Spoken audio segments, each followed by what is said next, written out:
আসসালামু আলাইকুম। আজকে আমাদের টপিক হচ্ছে ব্ল্যাক বডি রেডিয়েশন। এটা কোয়ান্টাম কেমিস্ট্রির খুব বেসিক এবং গুরুত্বপূর্ণ একটা টপিক। এখান থেকেই মূলত কোয়ান্টাম কেমিস্ট্রি এবং কোয়ান্টাম যা বলতে আমরা বুঝি ফিজিক্সে, কেমিস্ট্রিতে, এখান থেকে মূলত সূচনা, আল্ট্রাভায়োলেট ক্যাটাস্ট্রফি ইত্যাদি ইত্যাদি। তো এটার সাথে আমি যে টপিকটা আগে বলতে চাই যে স্পেকট্রাম বা বর্ণালী জিনিসটা কি।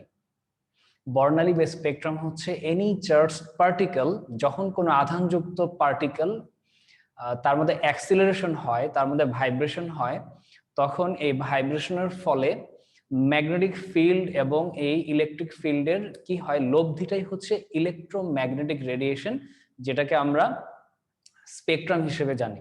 ধরো একটা সমুদ্র, একটা ফিল্ড, একটা পানির ফিল্ড, ধরো চারদিকে পানি, অথই পানি, একটা ফিল্ড, বাট একটা মাছ সেটা বুঝে না।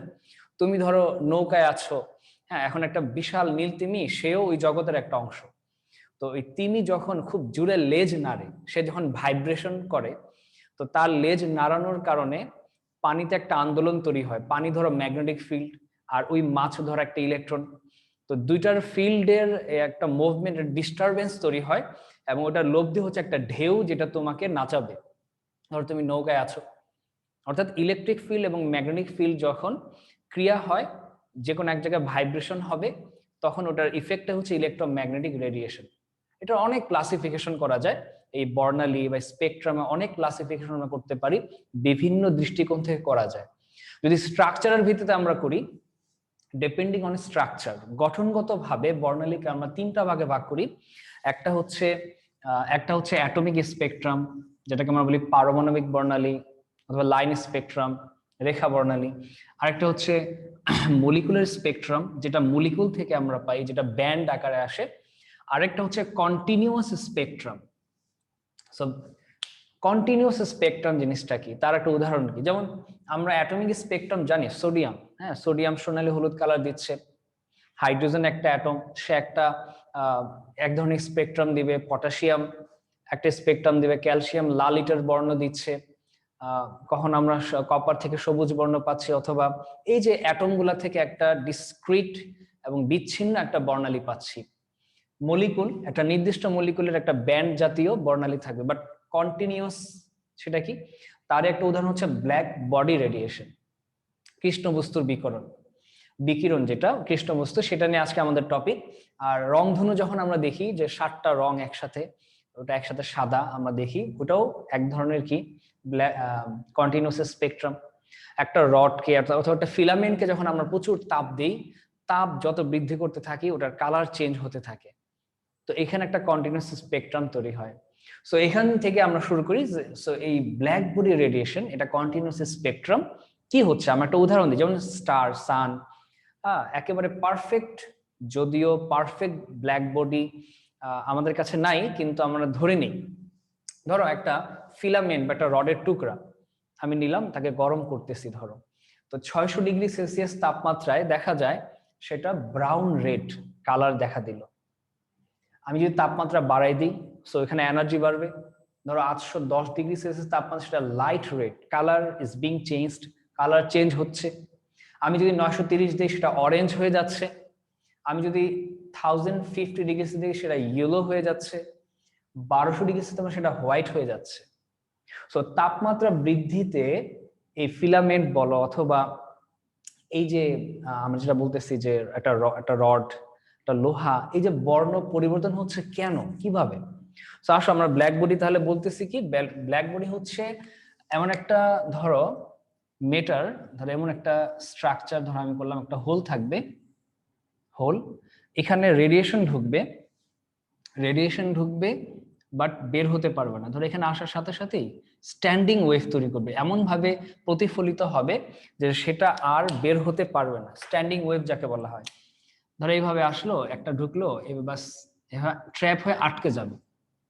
ব্ল্যাক বডি কি করবে, যে তার ব্ল্যাক বডি ডেফিনেশন হচ্ছে সেটা এমন একটা বস্তু, কৃষ্ণ বস্তু আমরা বলতেছি, যে সে সব ধরনের ল্যামডা মানে তরঙ্গ দৈর্ঘ্য, যে কোনো রেডিয়েশনকে সে অ্যাবজর্ব করতে পারে।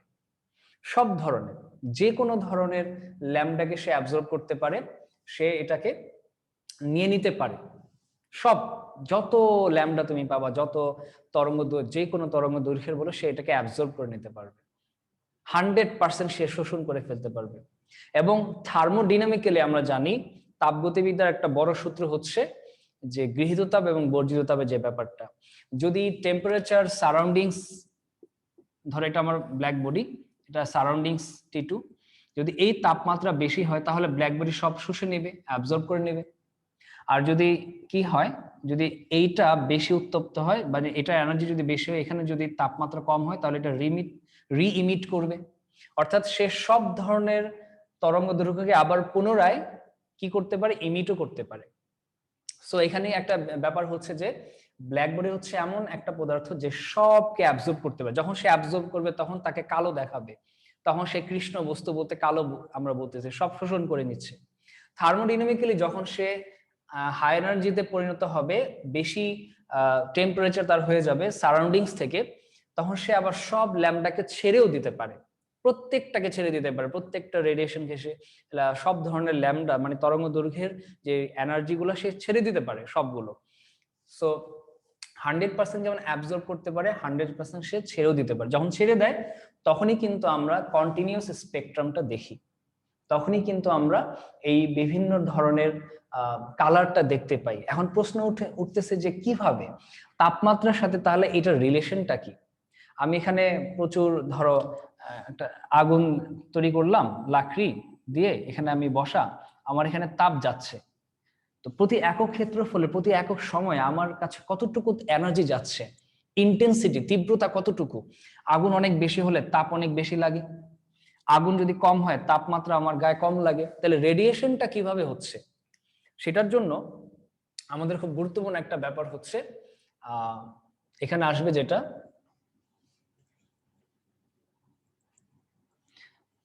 এই জিনিসটা আমরা পাই কোত্থেকে, স্টিফেন বোলসম্যান সূত্র থেকে। স্টিফেন বোলসম্যান যেটা উনি করছেন, স্টিফেন বোলসম্যান, ওনার যে সূত্রটা, এই তাপমাত্রার সাথে আমাদের এই রেডিয়েশনটা, ব্ল্যাক বডির রেডিয়েশনটা কিভাবে হচ্ছে, যেটা দিয়ে আমরা অ্যাকচুয়ালি যে কোনো স্টার, গ্রহ, নক্ষত্র তাদের তাপমাত্রা নির্ণয় করতে পারি। ওটা হচ্ছে ইন্টেন্সিটি, যেটা বললাম একক ক্ষেত্রফলে একক সাইনে যে রেডিয়েশনটা বের হচ্ছে, সেই intensity directly proportional to temperature to the power 4, তাপমাত্রা চতুর্থ ঘাত যদি করা হয় তাহলে সেই পরিমাণ তার ইন্টেন্সিটি হবে, হয় সেভাবে শোষণ করবে আর না হয় সেইভাবে ছেড়ে দিবে, সারাউন্ডিংস এনার্জিটা ছেড়ে দিবে। যখন সে হায়ার এনার্জিতে চলে যাবে, শোষণও করতে পারে 100% ব্ল্যাক বডি, আবার সেটাকে ছেড়েও দিতে পারে 100% ছেড়ে দিতে পারে, তখনই এই কন্টিনিউয়াস স্পেকট্রামটা আমরা পাবো। এখন এটা আমরা এখান থেকে এই সূত্র থেকে আমরা অনেক এটাকে আমরা কাজে লাগাইতে পারি, যে এখান থেকে স্টার বা সূর্যের তাপমাত্রা নির্ণয় করা যায়, কোনো একটা স্টার সম্বন্ধে জানা যায়, ওটা অনেক ম্যাটেরিয়াল সম্বন্ধে জানা যায়। তো এখানে তাপমাত্রার চতুর্থ ঘাতের সাথে এটা রিলেশন, তাপমাত্রা যত বাড়ানো হবে ইন্টেন্সিটি তত বাড়বে, তাপমাত্রা যত বাড়ানো হবে ইন্টেন্সিটি তত বাড়বে। তাহলে তাপমাত্রা বৃদ্ধির সাথে ইন্টেন্সিটি কি হারে বৃদ্ধি পারে, এটা হচ্ছে ম্যাথমেটিক্যাল একটা রিলেশন আমরা দেখলাম। সো তাপমাত্রা যদি বাড়ানো হয় ইন্টেন্সিটিও বেড়ে যাচ্ছে, এনার্জি বেড়ে যাচ্ছে। এখন তাহলে কালার কেন চেঞ্জ হচ্ছে? ইন্টেন্সিটি বাড়া মানে কিন্তু এমন না যে কালার চেঞ্জ হইতে হবে। হালকা রেড ধরলাম, তারপরে এটা গাঢ় রেড হবে, আরো মানে ডার্ক রেড হবে, এমন হবে, কিন্তু কালার কেন চেঞ্জ হলো? সো এটা আমরা জানি যে এই কন্টিনিউয়াস স্পেকট্রামটা কিভাবে, আমরা যদি এইভাবে একটু ইমাজিন করি, জাস্ট আমরা স্পেকট্রামের আইডিয়াটা একটু নেই। লাইক এটা হচ্ছে একটা মেটার, ধরলাম ব্ল্যাক বডির একটা অংশ, এখানে আমার শত শত পার্টিকেল, কোটি কোটি পার্টিকেল ধরো আছে, সবগুলো পার্টিকেলের এনার্জি সমান থাকে না। বোলসম্যান ডিস্ট্রিবিউশন ল থেকে আমরা দেখি যে সবগুলোর এনার্জি সমান না, কারো স্পিড বেশি, কারো speed com, specially in case of solid. Gas এবং লিকুইডের কথা আমাদের এখানে আসবে না, আমাদের যেহেতু ব্ল্যাক বডি একটা সলিড, সলিডের ক্ষেত্রে ইন্টারনাল এনার্জি, যেটা তার ভিতরে এনার্জিটা মূলত তার সলিডের যে পার্টিকেল গুলো, সেই পার্টিকেল গুলোর মধ্যে নিশ্চয়ই চার্জ পার্টিকেল, সাবঅ্যাটমিক পার্টিকেল দিয়ে অ্যাটম, অ্যাটম থেকে মলিকুল, মলিকুল থেকে মেটার, তাহলে ওই যে তার অ্যাটম গুলো বন্ডেড অবস্থায় থাকে, এভাবে বন্ডেড স্প্রিং এর মতো থাকে, বন্ডেড স্প্রিং লাইক স্প্রিং, এভাবে তারা সলিড অবস্থায় বন্ডেড অবস্থায় থাকে। তাহলে এখানে এখানে জাস্ট ভাইব্রেশন হবে, যেহেতু এটা ফ্লোয়িং প্রপার্টি নাই, গ্যাস বা লিকুইডের মতো না, এটা একটা মেটার, সলিড মেটার, সো এখানে ভাইব্রেশন হচ্ছে। সো এক একটা এক এক এনার্জিতে ভাইব্রেশন হইতে থাকে, সবগুলোর এনার্জি সেম না। সে কোনোটার যেহেতু এখানে মলিকুল হিসেবে তারা থাকতেছে, মলিকুলার স্পেকট্রাম, এখন এখানে ধরলাম একটার এনার্জি বেশি, আরেকটা এনার্জি একটু কম। আমি যেই হিট দিলাম, যে তাপমাত্রা যেটা আমার হলো ধরো 600°C তাপমাত্রা, তখন ম্যাক্সিমাম গুলার এই ধরনের, আমি কালার ব্যবহার করি, ধরলাম ম্যাক্সিমাম গুলা এই কালো, কিছু আছে একটু হায়ার এনার্জি, ধরলাম সেগুলো নীল, কিছু হায়ার এনার্জি, আর কিছু ধরলাম তার থেকে একটু কম, ধরলাম লাল, লাল আছে কিছু। তাহলে এখন যখন এটা রেডিয়েশন, যখন ইমিট করবে, রেডিয়েট করবে, ধরলাম এখান থেকে বর্ণালীগুলো যাচ্ছে, আমরা যদি জাস্ট স্পেকট্রোমিটার দিই, একটা প্রিজম দিই, তাহলে সেখানে এই বর্ণালীগুলো এসে যখন এগুলি বের হবে সবগুলো, ধরলাম এটা λ1 কালোটা, নীলটা λ2, লালটা হচ্ছে λ3। তাহলে যখন এখানে প্রিজমে বিভক্ত হয়ে যাচ্ছে, এটা λ1, তারপরে হচ্ছে ধরলাম এটা λ3, তারপরে হচ্ছে ধরলাম এটা হচ্ছে λ2। তাহলে এখানে আমরা ডিটেক্টরে কি পাবো? ডিটেক্টরে আমরা এই তিনটা একসাথে কিন্তু কালার পাচ্ছি। আমি যদি একটা গ্রাফ করি, ইন্টেন্সিটি অথবা রেডিয়েশন যাই তুমি বলো, আর এখানে ল্যামডা, তাহলে আমি λ1ও পাচ্ছি, λ1 আমি পাচ্ছি, λ2 আমি পাচ্ছি, λ3ও আমি পাচ্ছি, তিনটা ল্যামডা কিন্তু আমি পাচ্ছি পরপর। কিন্তু এখানে সবগুলো সমান পরিমাণে নেই, সবগুলো সমান অবস্থায় নাই। যেটা এখানে, যেটার পরিমাণ বেশি, যেমন এখানে কালোটার পরিমাণ বেশি, তো এইটাই মূলত হাইট থাকবে উঁচা, বাকিগুলোর হাইট কম থাকবে এমন। বাকি যেগুলো সেগুলোর হাইট কি থাকবে? কম থাকবে, সেগুলোর কম থাকবে। সেটাকে আমরা নাম দিলাম ল্যামডা ম্যাক্স। আমরা ওই কালারটাই পাবো, এটা মিশ্রণ হিসেবে আমরা কালার পাবো।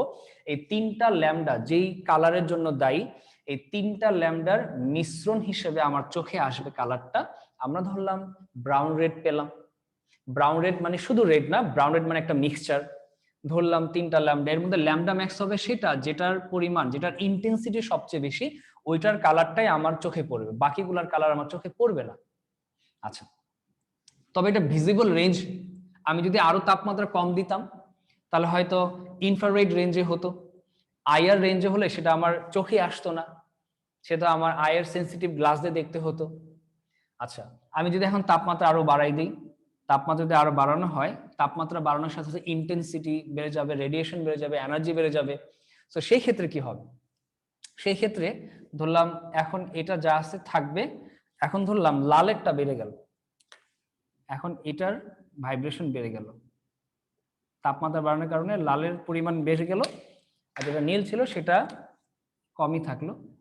এখন যদি আমরা তার রেডিয়েশনটা দেখি, বর্ণালীটা দেখি, যদি দেখি, তাহলে আসলে প্রিজমে আসার পরে বিভক্ত যদি হয়, তাহলে এই ক্ষেত্রে দেখবো যে λ1 ধরলাম কম, এখানে লালটা হয়তো এখানে বেশি হবে, তারপর এখানে নীলটা হয়তো।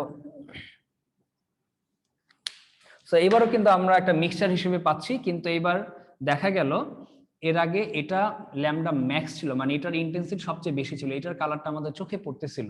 যখন আমি তাপমাত্রা বাড়াই দিলাম, তাপমাত্রা বাড়ানোর কারণে কালার চেঞ্জ হচ্ছে। চেঞ্জ হচ্ছে কেন? ইন্টেন্সিটি আরেকটার বেড়ে গেছে, ভাইব্রেশন অন্য একটার বেড়ে গেছে, হায়ার এনার্জি বেড়ে গেছে, তো ওইটার ইন্টেন্সিটি ধরলাম এটা। ধরলাম এখন নতুন করে যদি আমরা কার্ভ নেই, নতুন করে যদি আমরা নেই, দেখা যাবে আরেকটা, এটা হলো ধরো λ2, এটা λ1, এটা λ3, এর আগে ছিল অন্যরকম।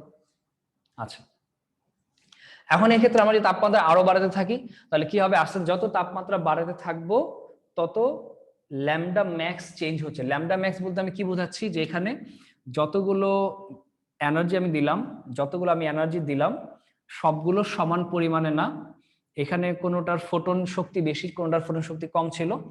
তো যেই ল্যামডার পরিমাণটা বেশি, ওই কালারটা আমি পাচ্ছি, এবং ওইটাকে ল্যামডা ম্যাক্স বলা হচ্ছে। সো এটা কন্টিনিউয়াস স্পেকট্রাম। কেন? কারণ একসাথে তিনটা পরপর একসাথে আমি পাচ্ছি, এই জন্য এটা কন্টিনিউয়াস। এখন যদি আমি সোডিয়ামকে নিই, শুধু সোনালী হলুদ পাবো, একটাই পাবো, মানে যদি দুইটা লাইনের সমষ্টি। আমি যদি পটাশিয়াম নিই, সেখানে একটা কালার পাবো, কিন্তু এখানে আমি একসাথে পাচ্ছি। আমি যত হিট দি বাড়ার তাপমাত্রা যত বাড়তে থাকবো আস্তে আস্তে সবগুলাই আসতে থাকবে, এটার এরিয়া বাড়তে থাকবে, এটার এরিয়া বাড়তে থাকবে, বাড়তেই থাকবে, এবং ভিজিবল রেঞ্জের মধ্যে সবগুলো চলে আসবে।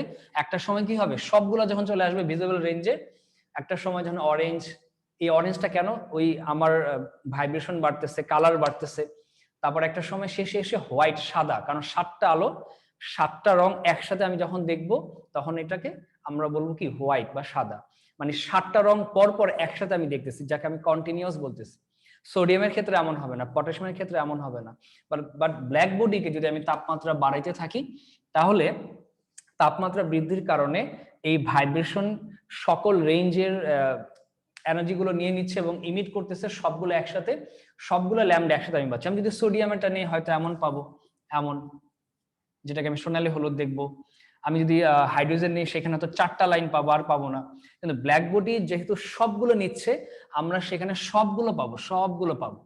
তবে এর মধ্যে সবগুলো ল্যাম্ডা থাকলেও একটা হবে সর্বোচ্চ, যেটার কালারটা আমার চোখে পড়বে, ওইটা হবে ল্যাম্ডা ম্যাক্স। এখন তাপমাত্রা বাড়তে থাকলে ল্যাম্ডা কি হবে, বাড়বে না কমবে? সেখানে আসতেছে ভিনের সূত্র।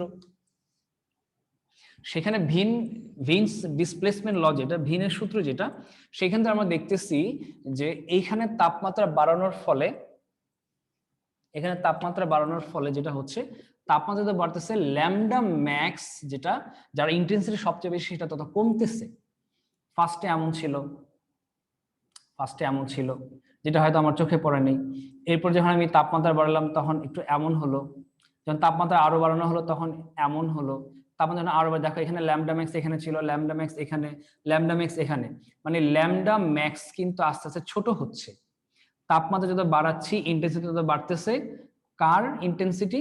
ল্যাম্ডা ম্যাক্সের। অর্থাৎ কার কালারটা আমি পাবো, কালারটা চেঞ্জ হচ্ছে কেন? যার এনার্জি বেশি। আমরা জানি যে তরঙ্গ দৈর্ঘ্য যদি বড় হয় তার এনার্জি কম হয়। ওইখানে তরঙ্গ দৈর্ঘ্য ছোট করা হয়, লাইক এমন ছোট করে দিলাম, এখানে কিন্তু ল্যাম্ডা ছোট হয়ে গেল, এখানে ল্যাম্ডা এতটুক আর এখানে ল্যাম্ডা কিন্তু এতটুক। জাস্ট চিন্তা করো, একটা স্প্রিং এভাবে রাখছো, এখানে এনার্জি কম, আর স্প্রিং যদি এমন করো সেখানে কিন্তু এনার্জি অনেক বেশি জমা থাকে। জাস্ট ওরকম আমি বোঝাচ্ছি। এখানে ল্যাম্ডা যত ছোট হচ্ছে, চোখে পড়লো যে ল্যাম্ডা ছোট হওয়ার সাথে সাথে সেটার এনার্জি বেড়ে যাচ্ছে, সেটার ইন্টেন্সিটি, ওটাই আমরা চোখে পাচ্ছি। তাপমাত্রা বৃদ্ধির সাথে ভাইব্রেশন বেড়ে যাচ্ছে, এবং যেটার পরিমাণটা বেশি, যার ভাইব্রেশনটা বেশি, সেই কালার আমি দেখতে পাচ্ছি। এবং দেখা গেল সেই কালারটা ল্যাম্ডা কিন্তু ছোট, অর্থাৎ যত তাপমাত্রা বাড়াচ্ছি তত ল্যাম্ডা ম্যাক্স তত ছোট হচ্ছে, যেটার কালার আমি পাবো সেটা ছোট ল্যাম্ডার দিকে যাচ্ছে। তখন এভাবে ভিন্স যে সূত্রটা দিলেন, এটা হলো এভাবে ব্যস্তানুপাতিক, অর্থাৎ তাপমাত্রা বাড়লে ল্যাম্ডা ম্যাক্স ছোট হতে থাকবে। এখানে একটা কনস্ট্যান্ট আমরা জানি যে এখানে কনস্ট্যান্ট আনলে কনস্ট্যান্ট হয়। তো এই হচ্ছে আমাদের সূত্রটা। এই জন্য কালারগুলি চেঞ্জ হচ্ছে, যত তাপমাত্রা বাড়াতে থাকি তত তাপমাত্রা তত কালার চেঞ্জ হচ্ছে, এবং কন্টিনিউয়াসলি এখানে সবগুলো ল্যাম্ডাই কিন্তু ধরা পড়তেছে, প্রত্যেকটা ল্যাম্ডা। তবে এর মধ্যে একটা হচ্ছে ল্যাম্ডা ম্যাক্স, যেহেতু ব্ল্যাক বডির সবগুলো রেডিয়েশন ছাড়বে, সবগুলো ল্যাম্ডা আমি পাবো, কিন্তু একটার যেটা সর্বোচ্চ সেটার কালারটা আমার চোখে পড়বে। এবং এটা বিনস থেকে আমরা পাই, তাপমাত্রা বৃদ্ধির সাথে সাথে সেই ল্যাম্ডা ম্যাক্সটা ছোট হতে থাকে। এখন এভাবে একটা প্রবলেম হয়ে দাঁড়ায়, আমরা যদি তাপমাত্রা আরো বাড়াতে থাকি তাহলে কি হয়? তাহলে এখানে একটা প্রবলেম হয়ে গেল যে যখন রেডিয়েশনটা আমরা দেখি ল্যাম্ডার সাপেক্ষে, তো প্রচুর তাপমাত্রা, সানের ক্ষেত্রে যদি আমরা দেখি, সূর্য প্রায় 5000 ডিগ্রি সেলসিয়াস যেখানে তাপমাত্রা, তো দেখা যায় যেটা এভাবে এমন ছিল, এমন করতে করতে একটা সময় এমন হয়ে যাচ্ছে, অসীমে চলে যাচ্ছে। যখন আমরা তাপমাত্রা বাড়াতে ল্যাম্ডা ম্যাক্সটা যখন কমতে ইউভি রিজিয়নে আসে, কোথায়? এই জায়গাটা ধরলাম আইআর, এই জায়গাটা ধরলাম ভিজিবল, এখানে ধরো মাইক্রোওয়েভ, এখানে ধরো আল্ট্রাভায়োলেট আসার পর এইটা দেখা যায়, যদি রেলে জিন্স, যেটা ম্যাথমেটিক্যালি গ্রাফটাকে ব্যাখ্যা করার জন্য, ব্ল্যাক বডি রেডিয়েশনের গ্রাফটাকে ব্যাখ্যা করার জন্য রেলে জিন্স যে লটা দিছিলেন, সেখানে আমরা ম্যাথমেটিক্যালি যদি দেখি, ল্যাম্ডা ম্যাক্স এবং ভিন্স ল থেকে এটা ইউভিতে আসলে এটা অসীমের দিকে চলে যাচ্ছে। এটা প্রেডিক্টেড, এমন হওয়ার কথা ছিল ম্যাথমেটিক্যালি। কিন্তু মজার বিষয় হচ্ছে প্র্যাকটিক্যালি পাওয়া যায় এটা এমন। অর্থাৎ আমি একটু সহজভাবে যদি গ্রাফটা দেখাই,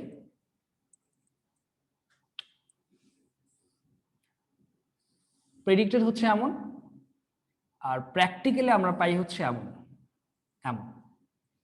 তাহলে এই যে এই ইউভি রেজিয়ন, এই ইউভি রেজিয়নে যেটা নাকি হয়ে যাচ্ছে অসীমের দিকে, সেখানে না হয়ে এটা যে পড়ে গেল, এটাকেই বলা হয় ইউভি ক্যাটাস্ট্রফি, আল্ট্রাভায়োলেট ক্যাটাস্ট্রফি।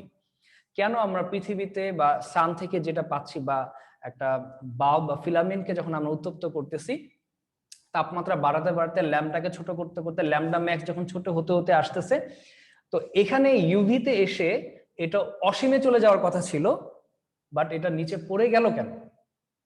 এটাকে বলা হয় ইউভি ক্যাটাস্ট্রফি। তাহলে এখানে এটা ব্যাখ্যাটা আমরা দিচ্ছি ম্যাথমেটিক্যালি। আচ্ছা, তাহলে আমরা রেলে জিন্সের ল এর সাহায্যে দেখি যে উনি দেখাইছেন যেটা ম্যাথমেটিক্যাল এক্সপ্রেশনটা এনে বোঝানোর চেষ্টা করছিলেন যে এই ব্ল্যাকবোর্ডের রেডিয়েশনটা কি হয়। তো মজার বিষয় হচ্ছে আমি ফিজিক্সের দিকে যাচ্ছি না, এটা এই অংশটার নাম্বার অফ মোডস যেটা ডিগ্রিস অফ ফ্রিডম থেকে আমরা পাই, এখানে কেটি হচ্ছে অ্যাভারেজ এনার্জি যেটা।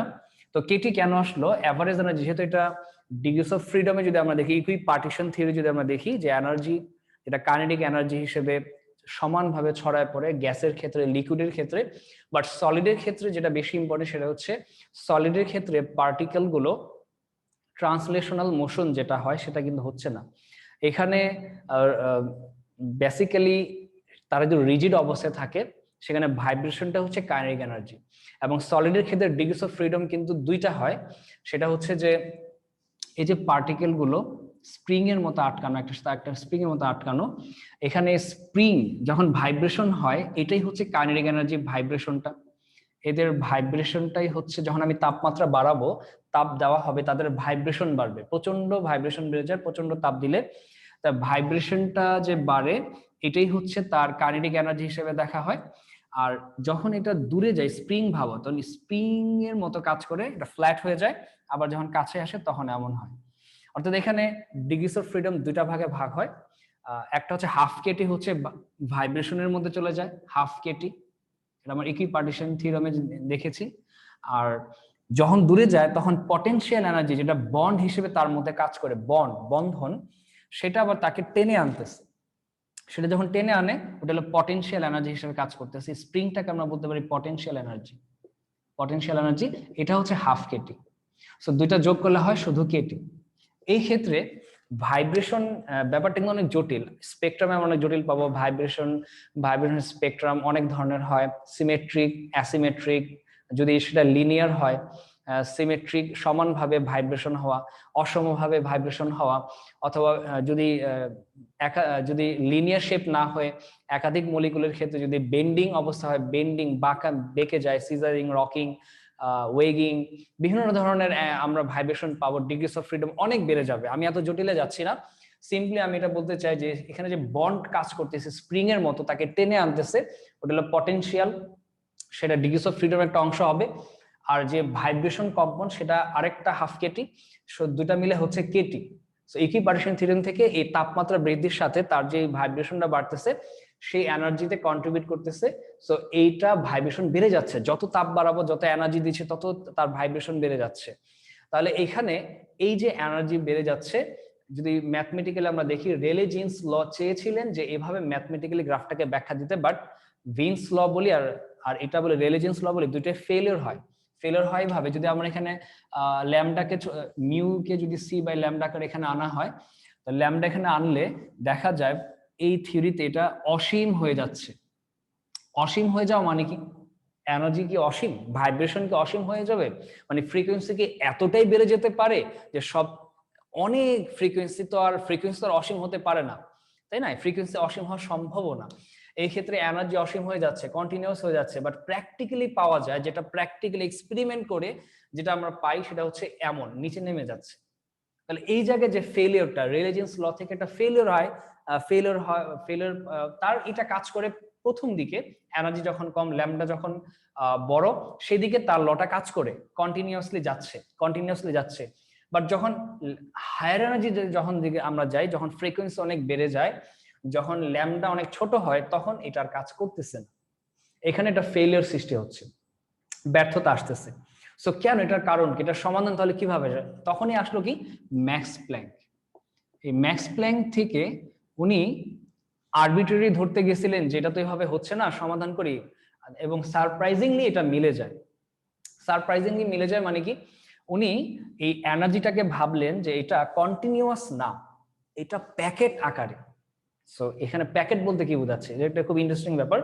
প্যাকেট বলতে কি বোঝাচ্ছে, এই যে ভাইব্রেশনের কথা যে বলা হচ্ছে, এনার্জিটা এটা অ্যাকচুয়ালি ভাইব্রেশনটা হোক বা ইলেকট্রনিক ট্রানজিশন হোক অথবা রোটেশনাল হোক, যেটা আমি বলি না কেন, সবকিছুই ম্যাক্স প্ল্যাঙ্কের মতে এটা হচ্ছে কোয়ান্টাইজড, প্যাকেট করা, একটা লিমিটে আটকানো। সো এটার মানেটা কি, অর্থাৎ আমি যদি ভাইব্রেশনটাকে একটা এভাবে এনার্জিতে ভাবি, যে এখানে কতগুলি লেভেল যদি কল্পনা করি, এখানে খুব কাছাকাছি থাকে, যত উপরে যায় তত গ্যাপ বাড়তে থাকে, তত গ্যাপ, এই যে ব্যবধান বাড়তে থাকে। প্রথমে গ্যাপ অনেক ছোট, ভাইব্রেশনাল 1, ভাইব্রেশনাল 2, কত ভাইব্রেশনাল অসীম। তো এখানে এই যে লাইনগুলো, এটা দিয়ে কি বোঝাচ্ছে, এটাতে বোঝাচ্ছে যে এনার্জি কন্টিনিউয়াস না, মানে এনার্জি এমন না যে লাগাতার শুধু বের হতেই থাকবে, বাট এটা প্যাকেট করা, মানে ভাগ ভাগ করা। জাস্ট এটা আমি আইডিয়াটা কিভাবে পারি, একটা চলন্ত সিঁড়িতে যদি আমি দেখি, একটা চলন্ত সিঁড়িতে একটা ছেলে দাঁড়ানো, সে চলন্ত সিঁড়িতে নামতেছে, সে প্রত্যেকটা জায়গায় কিন্তু পাচ্ছে, এটা কন্টিনিউয়াস বলা যায়।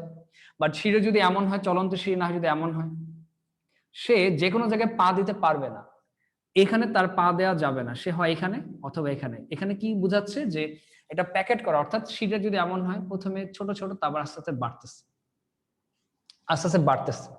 এখানে খুব সহজে কন্টিনিউয়াসলি এমন মনে হচ্ছে যেন কন্টিনিউয়াস এর মতো, মানে প্রতিটা জায়গায় মনে হয় যেন পা ফেলতেছে, কিন্তু যখন এখানে আসলো, ব্যবধান যখন অনেক বড় হয়ে যায়, চাইলে সে লাফ করে যেতে পারতেছে না। অর্থাৎ ভাইব্রেশন, যখন তুমি এনার্জি দিচ্ছ, এই অ্যাটম গুলো ভাইব্রেটেড হচ্ছে, ভাইব্রেটেড হচ্ছে, ভাইব্রেটেড হতে হতে এনার্জি বাড়াতে বাড়াতে, ভাইব্রেশন বাড়তে বাড়তে একটা সময় গিয়ে সে লিমিট, একটা লিমিট থাকবে। অর্থাৎ এখান থেকে এখানে যাওয়াটা খুব সহজ, এখান থেকে এখানে যাওয়াটা, এই লেভেলগুলো পার করাটা আমাদের দেখে মনে হবে কন্টিনিউয়াস, আর যখন এখানে এসে পড়লো, এখান থেকে এখানে যাওয়াটা এত সহজ না। তো এটা কন্টিনিউয়াস বলতে কি বোঝাচ্ছে, তুমি চাইলেই এনার্জি দিয়ে ওই ভাইব্রেশনাল এনার্জিকে বা ওই পার্টিকেলকে তুমি চাইলেই, চার্জ পার্টিকেলকে চাইলেই তুমি এই জায়গায় আনতে পারবা না, একটু দিলে এখানে আনলে হবে না। ধরো তুমি এখান থেকে, আমি যদি এভাবে দেখাই, একটু ক্লিয়ার করে দেখাই, ধরো তুমি এনার্জি দিচ্ছ, তুমি এনার্জি দিলা, সে এইভাবে যখন যাচ্ছে কন্টিনিউয়াস মনে হচ্ছিল, যখন এখানে আসলো তুমি আরেকটু এনার্জি দিলা, সে কিন্তু এখানে যাবে না, নট অ্যালাউড। আরেকটু এনার্জি দিলা, সে কিন্তু এখানে যাবে না, নট অ্যালাউড। আরেকটু এনার্জি দিলা, যখন এটার সাথে ম্যাচ করবে তখন কেবল সে এখান থেকে এখানে যাবে, মাঝখানে কোনো জায়গা কিন্তু তার জন্য বরাদ্দ না। খেয়াল করে দেখো, তুমি এনার্জি দিলা, ধরো এতটুকু দিছো, সে এখানে যাবে না, এনার্জি দিছো, সেখানে যাবে, নট অ্যালাউড, এখানে দিলা যাবে না, মইয়ের মতো। ঠিক যখন এতটুকু এনার্জি দিছো তখনই কেবল সেখানে আসছে। এই যে ব্যাপারটা, একটা নির্দিষ্ট পরিমাণ এনার্জি হলে পরে সে যাবে, এর মাঝের কোনো এনার্জি দিলে সে যাবে না, এই ব্যাপারটাকে বলা হচ্ছে কোয়ান্টাইজড। তাহলে এখানে আমি যদি দেখি যে এনার্জি দিতে থাকবো দিতে থাকবো, এটা বাড়তেই থাকবে এমন না। এখানে প্রথমে কেন ম্যাচ করেছিল, কারণ এখানে গ্যাপ কম ছিল, এমন মনে হচ্ছিল এখান থেকে এখানে যাওয়াটা আর এখান থেকে এখানে যাওয়াটা এমন মনে হচ্ছিল যে কন্টিনিউয়াস এর মতোই, আসলে এখানেও ক্ষুদ্র ক্ষুদ্র প্যাকেট ছিল, ভাগ করা ছিল। অর্থাৎ একজন পানির পাইপ দিয়ে পানি দিতেছে, ফ্লো, কন্টিনিউয়াস ফ্লো, তাকে আঘাত করলো, আরেকজন ইটের টুকরা দিয়ে থ্রো করতেছে তাকে, এটা কিন্তু এমন না, কন্টিনিউয়াস না, মানে পানির মতো না, আলাদা আলাদা করে মারতেছে। সো জাস্ট প্যাকেট বলতে বোঝাচ্ছে যে এটা আলাদা আলাদা, অর্থাৎ এখানে যে কোনো পরিমাণ এনার্জি দিলেই যে সুপরে যাবে এতটুকু যাবে, এতটুকু এনার্জি দিলে এতটুকু যাবে, এতটুকু এনার্জি দিলে এতটুকু যাবে, এমন না। এগুলো একটাও অ্যালাউড না, একটা নির্দিষ্ট পরিমাণ মানে কি এতটুকু দিলেই সেখানে যেতে পারবে। এটাকে বলে কোয়ান্টাইজড, মানে সে প্যাকেটে আটকানো, শক্তিটাকে, এনার্জিটাকে ম্যাক্স প্ল্যাঙ্ক ভাইব্রেশনের সাথে আটকাই দিলেন। ভাইব্রেশন, কোন ভাইব্রেশন হবে, কতটুকু ভাইব্রেশন হবে, সেটা ফিক্সড অ্যামাউন্ট করে দিলেন, যেটা Max Planck constant, H Max Planck constant, যার মান 6.626 ইনটু 10⁻34 জুল ইনটু সেকেন্ড। খুবই ক্ষুদ্র একটা নির্দিষ্ট মানে আটকাই দিলেন, অ্যাটলিস্ট এতটুকুর সাথে মাল্টিপ্লাই করলে ভাইব্রেশনটা কনভার্ট হবে এনার্জিতে, ফিক্সড করে দিলেন, যে কোনো মান না। এই একটাকে বলা হচ্ছে ফোটন। তাহলে এখানে যদি n সংখ্যক হয়, এখানে যদি n সংখ্যক হয়, এই n হবে পূর্ণ সংখ্যা 1 2 3, ভগ্নাংশ হইতে পারে না। যেমন সিঁড়িতে মই যখন তুমি উঠবা 1 2 3, এখানে 1.5 বলে কোনো সিঁড়ি নাই। সো এই জায়গাটা এসে আমাদের ম্যাক্স প্ল্যাঙ্ক যে তত্ত্বটা দিলেন যে এনার্জি হচ্ছে কোয়ান্টাইজড, মানে প্যাকেট করা, এমন না যে আরেকটু এনার্জি দিলে তাপমাত্রা দিলে আরেকটু উপরে উঠবে, এমন না। তাহলে এটা অসীম হয়ে যাচ্ছে, মানে এনার্জি কন্টিনিউয়াস হয়ে যাচ্ছে, এনার্জি এরকম না। যার জন্য সে এখানে আমরা সানের ক্ষেত্রে আমরা এটা পাই না, বা একটা ফিলামেন্টকে গরম করলে আমরা যখন নাকি 5,000 ডিগ্রি সেলসিয়াসে চলে গেলাম তখন আমরা এটা পাচ্ছি না, তখন এটা পাচ্ছি। এর কারণ কি? এর কারণ হচ্ছে যে এখানে যখন আমরা এনার্জি সাপ্লাই করতে থাকবো তখন এই গ্যাপ এখানে আসলো, বাট এখন তাকে এখান থেকে যে আমি এখানে পাঠাবো, প্রচুর এনার্জি লাগে, প্রচুর ভাইব্রেশন হইতে হবে, huge amount vibration, huge energy লাগবে, যেটা এতটুকু দিলে না এখানে আসতে হবে। তো আমি যদি এতটুকু এনার্জি দিই, তাপমাত্রা বাড়ালাম, ধরো এই এতটুকু এনার্জি না, এতটুকু তাপমাত্রা T1 সে যাবে না, T2 সে যাবে না, T3 সে যাবে না, T4 যাবে না, হয়তো T5 এ যে সেখানে যাবে। এটাই বোঝাচ্ছে কোয়ান্টাইজ। সো এখানে আমি তাপমাত্রা বাড়াবো, ল্যামডা ম্যাক্স যে এটা বেড়ে যাবে, এনার্জি যে অসীম হয়ে যাবে এমনটা না। এখানে এই জন্য এটা নিচে পড়ে গেল কেন? কারণ এখানে যেই পৃথিবীতে আমরা বসবাস করি এটা সম্ভব না। কেন? ভাইব্রেশন যদি এত দেওয়া হয় তাহলে বন্ড ভেঙে যাবে, স্প্রিং ছিঁড়ে যাবে, অর্থাৎ ভাইব্রেশনের প্রচন্ডতার কারণে ওই এনার্জি পৃথিবীতে এক্সিস্ট করবে না। কারণ থার্মোডিনামিক্যালি টেম্পারেচার, এটা আমরা জানি, যখন এটা বেশি গরম হয়ে যাবে সে ইমিট করা শুরু করে দেবে, সে এর চেয়ে বড় এনার্জি নিতে পারবে না। কারণ ওই মেটারটা যদি সার্ভাইভ করতে হয়, ব্ল্যাক বডি তো একটা মেটার, সে যদি সার্ভাইভ করতে হয় তার একটা লিমিট থাকবে ভাইব্রেশনের। এর চেয়ে বেশি লিমিট চলে গেলে, এর চেয়ে বেশি এনার্জি যদি দাও, এতটাই ভাইব্রেশন হবে যে ওটা নিঃশেষ হয়ে ভেঙে যাবে, ডাস্ট হয়ে যাবে, ভ্যানিশ হয়ে যাবে। তাহলে তো আমরা যদি এটা অসীমের দিকে যায়, এই ম্যাথ যদি ঠিক হতো, তাহলে তো আমরা পৃথিবীতে গ্লো হিসেবে দেখতাম, ইউভি কেও ভিজিবলের মতোই দেখতাম। এটা তো সম্ভব না, আমরা তো ইউভি কে ভিজিবলের মতো দেখি না। সো যার জন্য আমাদের এখানে যে জিনিসটা হয়, এই যে ইউভি ক্যাটাস্ট্রফি ঘটলো কেন? কারণ ওই পরিমাণ এনার্জি ব্ল্যাক বডি ধরে রাখতে পারে না, সে নিবেই না। ওই পরিমাণ এনার্জি নেওয়ার আগে সে ইমিট করে দিবে মানে কি? থার্মোডাইনামিক্যালি সেটা স্টেবল হয়ে যাবে। এনার্জি কনজারভেশন ল আমরা জানি, শক্তি নির্দিষ্ট, আমাদের এই ইউনিভার্সের শক্তিটা কি নির্দিষ্ট, এর চেয়ে বেশি এনার্জি দিতে পারবো না আমরা। হয়তো 1000 কোটির মধ্যে একটা হয়তো যাবে, এনার্জির একটা অংশ, খুব সামান্য, ম্যাক্সিমাম এই পর্যন্ত এসে শেষ। যার জন্য একবারে যে জিরো হবে তা না, কিছু থাকবে ইউভিতে, হয়তো সামান্য কিছু পার্টিকেল থাকবে। বাট ল্যামডা ম্যাক্স এখানে এসে সবগুলো কালার যদি একসাথে করো, সবগুলি কালার একসাথে আমরা সাদা দেখি।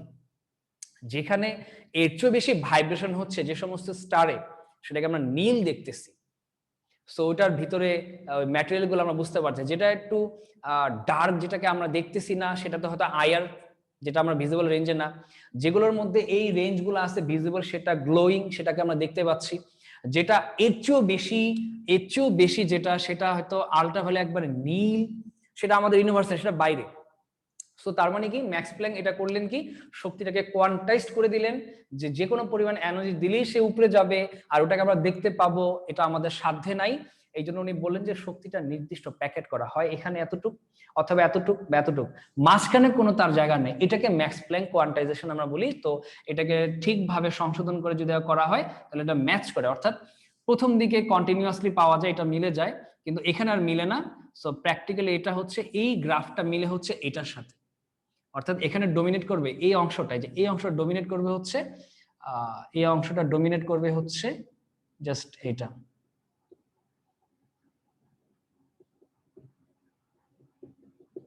এই অংশটা, এই কার্ভটা এখানে ডোমিনেট করবে, যেটা কোয়ান্টাইজেশন থিওরি দিচ্ছে, যেখানে এইচ ভ্যানিশ হচ্ছে না, একটা কোয়ান্টাইজেশন বোঝাচ্ছে। আর এটা এতটুকু অংশটা হচ্ছে রেলে জিন্সটাকে ফলো করতেছে। সো এইভাবে আমরা দেখতে পারি কেন এই কোয়ান্টাম তত্ত্ব, পরবর্তীতে কোয়ান্টাম তত্ত্ব থেকে আমরা পাই, পরবর্তীতে কোয়ান্টাম তত্ত্বকে আরো ডেভেলপ করে আইনস্টাইন, ফটো ইলেকট্রিক এফেক্ট, সে শক্তি যে কোনো পরিমাণ দিলেই যে ইলেকট্রন যায় না, যেমন এখানে একটা ইলেকট্রন আছে, আমি যে কোনো শক্তি দিলে ইলেকট্রন ইজেক্ট হচ্ছে না, ফটো ইলেকট্রিক এফেক্টে একটা নির্দিষ্ট ফ্রিকোয়েন্সিতে সে ইমিট হচ্ছে, এর আগে হচ্ছে না। সো এখান থেকে স্পষ্ট বোঝা যায় যে শক্তি নির্দিষ্ট। এই হচ্ছে ম্যাক্স প্ল্যাঙ্ক তত্ত্ব, যেখান থেকে আমরা এনার্জির কোয়ান্টাইজেশন তত্ত্বটা আমরা পাই।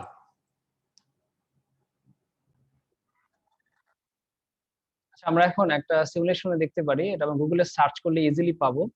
ব্ল্যাকবডি রেডিয়েশনের জাস্ট আমরা একটা দেখি, এখানে দেখতে পাচ্ছি গুগলে সার্চ করলে PHET দিয়ে সার্চ করলে ব্ল্যাকবডি রেডিয়েশন সার্চ করলে আমরা পাবো। এখানে এটা জাস্ট বোঝাচ্ছে সানকে।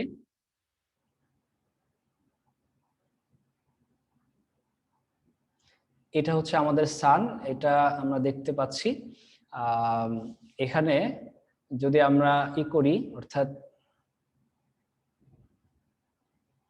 যদি আমরা টেম্পারেচারকে বাড়াই, এখানে তাপমাত্রা যত বাড়াবো এটা তত শিফট ল্যামডা ম্যাক্স শিফট হচ্ছে।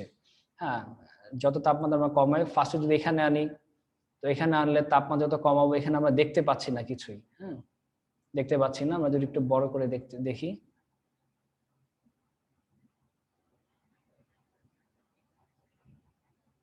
এই জায়গাটা হচ্ছে ইনফ্রারেড, এখানে ভিজিবল রেঞ্জ, এখানে আলট্রাভায়োলেট, গ্রাফ ভ্যালুস সহ দেখা যাবে, ইন্টেন্সিটি সহ পাওয়া যাবে।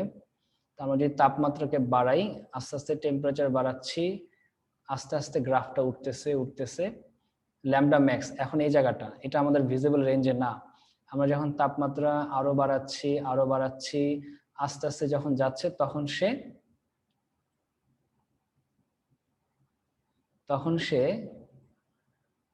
এই যে আমরা পেয়ে গেলাম এখানে তাপমাত্রা যদি আরো বাড়ানো হয় আরো এমন হতে থাকবে।